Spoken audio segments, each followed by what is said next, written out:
Hello friends, welcome to our YouTube channel Bihar Shiksha platform.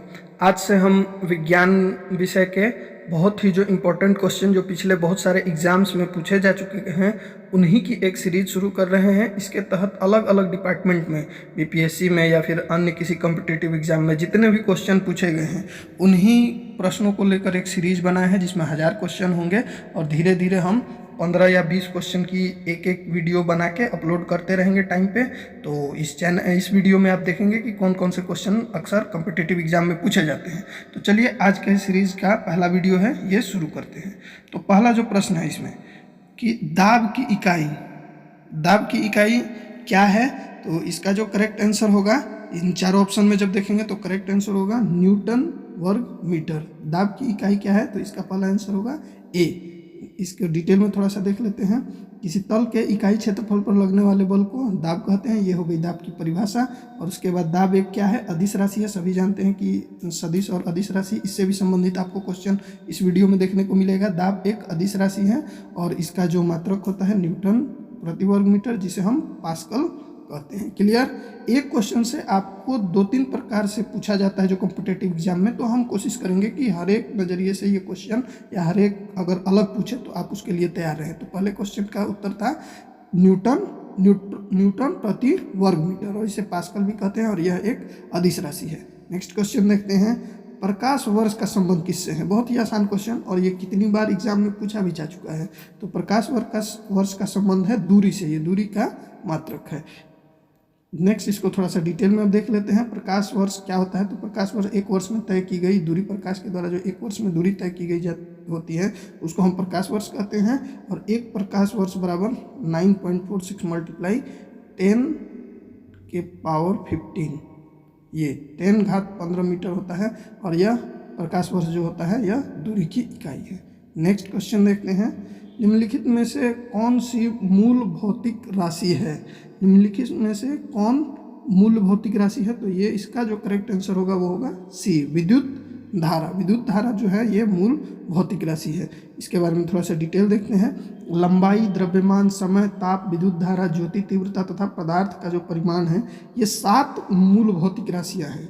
कितनी है, तो 7 ये मूल भौतिक राशियाँ हैं। तो इसमें ऑप्शन में जो हमने देखा था, जैसे आप देख सकते हैं ऑप्शन में हमने देखा था वो ये देखा था कि कौन सी है, तो विद्युत धारा इसका करेक्ट आंसर होगा।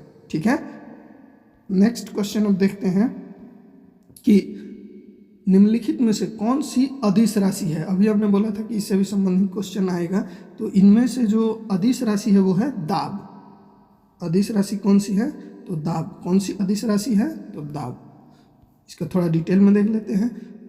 सदिश और अदिश राशियाँ 2 प्रकार की हैं। तो इसमें सदिश राशियाँ किसको कहते हैं, तो वे राशियाँ जिनको व्यक्त करने के लिए दिशा एवं परिमाण दोनों की आवश्यकता होती है वे कहलाती है सदिश राशियाँ।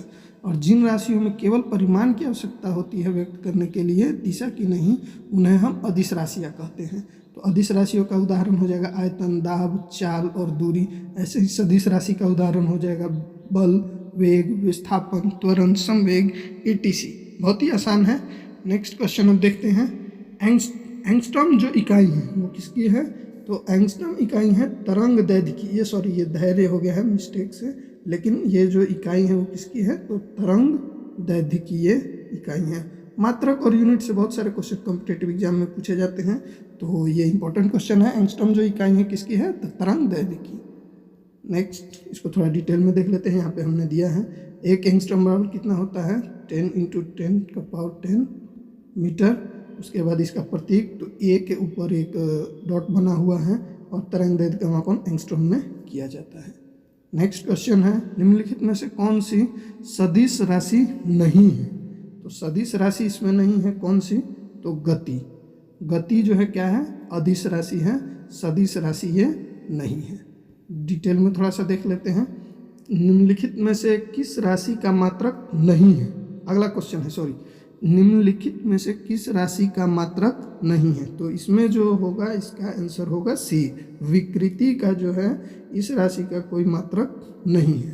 डिटेल में थोड़ा देख लेते हैं, किसी वस्तु की विमा में आया, विकृति कहते किसको है, तो किसी वस्तु की विमा में आया परिवर्तन और उस वस्तु के मील विमा के अनुपात को हम विकृति कहते हैं। और विकृति जो है एक विमाहीन राशि है, अर्थात इसका कोई मात्रक नहीं होता है। नेक्स्ट 1 माइक्रोन बराबर है, 1 माइक्रोन कितने बराबर है, तो ये है 1/1000 मिलीमीटर के। 1 माइक्रोन कितने मिलीमीटर के बराबर है, तो 1/1000 मिलीमीटर के। ये क्वेश्चन आप जैसा कि जब भी हम क्वेश्चन कर रहे हैं तो यहाँ नीचे हमने लिख रखा है कि ये किस एग्जाम्स में पूछा गया है। तो ये मोस्टली जो क्वेश्चन है वो बीपीएससी के अलग अलग ईयर में जो एग्जाम्स हुए हैं उसी में पूछा गया है। नेक्स्ट क्वेश्चन है, निम्नलिखित में से कौन सी राशि सदिश नहीं है, तो ये जो होगा सदिश आयतन, इसका आंसर होगा आयतन डी। इसमें से कौन सी सदिश राशि नहीं है, कौन सी राशि सदिश नहीं है, तो इसका करेक्ट आंसर होगा डी आयतन। इसके बारे में थोड़ा डिटेल देख लेते हैं।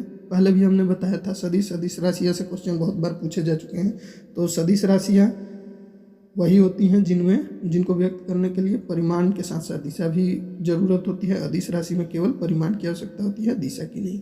इसलिए आयतन जो है इसमें एक अदिश राशि है, सदिश नहीं है। नेक्स्ट हो गया, आर्द्रता किस उपकरण से नापी जाती है। कई बार ये क्वेश्चन पूछा जा चुका है कि विभिन्न प्रकार के उपकरणों से कौन कौन सी चीज़ें मापी जाती हैं, उसके बारे में भी क्वेश्चन पूछा जाता है। तो आर्द्रता मापने के लिए हम हाइग्रोमीटर, बी इसका आंसर हो। ये थोड़ा सा मिस्टेक हुआ है, एक लाइन हाइग्रो नहीं होता है, हाइग्रोमीटर होता है। आर्द्रता नापने के लिए हम किसका उपयोग करते हैं, तो हाइग्रोमीटर का उपयोग हम लोग आर्द्रता मापने के लिए करते हैं। इसको थोड़ा डिटेल में देखते हैं। हाइग्रोमीटर वायुमंडल की सापेक्षिक आर्द्रता का मापन हाइग्रोमीटर से होता है, वही इसी से मिलता जुलता नाम है हाइड्रोमीटर। तो इससे हम घनत्व, द्रव या द्रव पदार्थों के तुलनात्मक घनत्व का मापन हाइड्रोमीटर से किया जाता है। वही पायरोमीटर का इस्तेमाल किसी वस्तु या सतह के उच्च तापमान को मापने के लिए किया जाता है। वही लेक्टोमीटर, इससे दूध की शुद्धता को नापा जाता है। दूध में पानी की मात्रा कितनी है, यानी दूध में कितना पानी मिलाया गया है, इसके बारे में हम लेक्टोमीटर से नापते हैं। नेक्स्ट क्वेश्चन है, सोनार तकनीक में उपयोग होता है। तो सोनार तकनीक में किसका उपयोग होता है, तो इनमें से किसी का नहीं, उपयुक्त में से कोई नहीं। यह जो तकनीक यूज होती है ये कहाँ यूज होती है, तो देखिए ये sonar sound navigation and dredging एक ऐसी तकनीक है जिसका उपयोग महासागर, जो बड़े बड़े समुद्र या महासागर हैं उसके अन्वेषण यानी खुदाई में उसको यूज किया जाता है। उनके अन्वेषण में, उनके मानचित्रण में इसका उपयोग किया जाता है। और ये अल्ट्रासोनिक तरंगों का इसमें उपयोग किया जाता है। वो कहाँ तक जाती हैं, अल्ट्रासोनिक क्या होती हैं तरंगें, तो ये उच्च आवृत्ति वाली ध्वनि तरंगें होती हैं। इन तरंगों की आवृत्ति कितनी होती है, तो 20 kHz, 20 किलो हर्ट्ज से अधिक होती है।